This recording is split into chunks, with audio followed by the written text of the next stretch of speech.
What's going on, family? I was reading Seven Habits and I just want to talk about what I learned. This in particular hit very deep for me because I'm the type of person to schedule something and stick to that schedule rigidly. And if I go off track a little bit, I feel guilty and I just feel like there's kind of a hole, like, oh, I need to get that, I need to get that. And I feel really bad and I feel like the world's ending.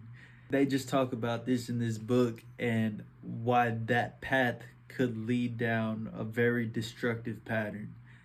He gives I don't know if it's a he or she. Yeah.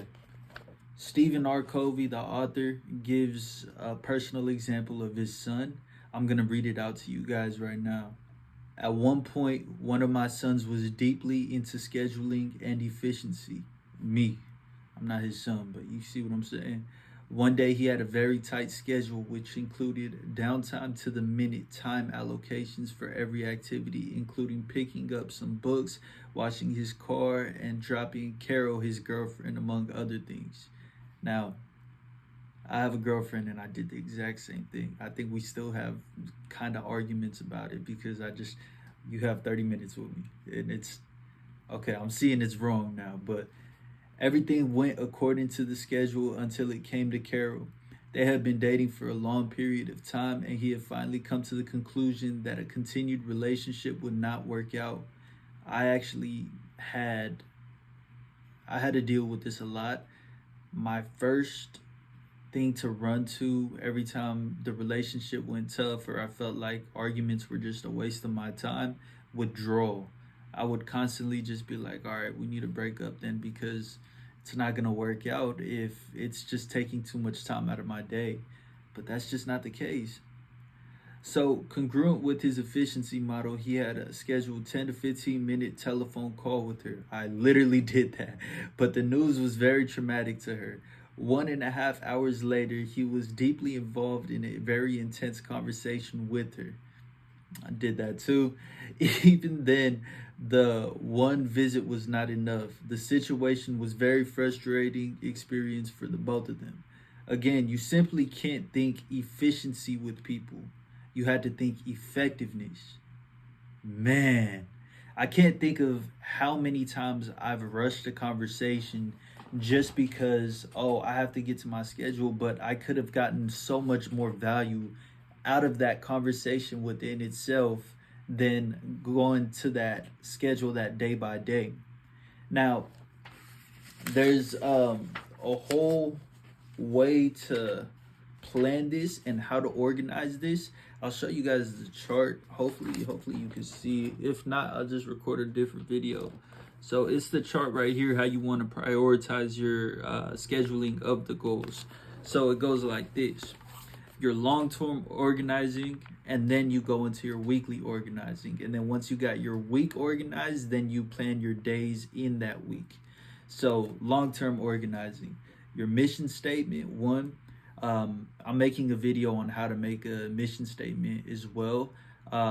I'll give you guys my personal mission statement as well. I'll be a little bit vulnerable in that, but check it out if you like it, if you learn from it, whatever, hopefully it helps. Go by your mission statement, which is basically your values and your principles at your core. So what means the most to you and what type of person do you want to be? Then you go to your roles, what you want to be as a person. So I'll give you an example. What do you want to be as me personally? What do I want to be as a son? I want to be a caring, understanding, patient son that understands that my parents are human and they're going to make mistakes as well. And I also want to be an extremely helpful son, the type of son that you don't have to tell him what to do, he will do everything first. Or to my partner, to my girlfriend, I want to be the type of guy that has all the patience in the world with her. I want to hear about her problems. I want to make sure her day goes better. I want to be that rock in her stream of emotions. I want to be able to hold it down for her. And though she may get super excited or super angry, I want to be able to hold a stoic persona. So I want to be able to be that for my spouse. I want to be loving, caring, attentive, and most of all, present with her.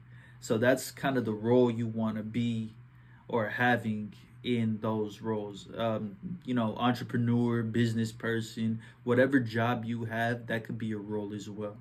Now, your goals. What type of goals do you want in that long term? 5 years, what do you want to see for yourself? What type of person do you want to be, and what do your goals want to be? That's very long term. Now, weekly organization. You want to have your roles go to your goals, and then your goals turn into a plan of action. So every goal that you have, you want to break it down into a plan of action, and then you want to schedule and delegate. Then you just want to go. So I gave a cool little quote over here.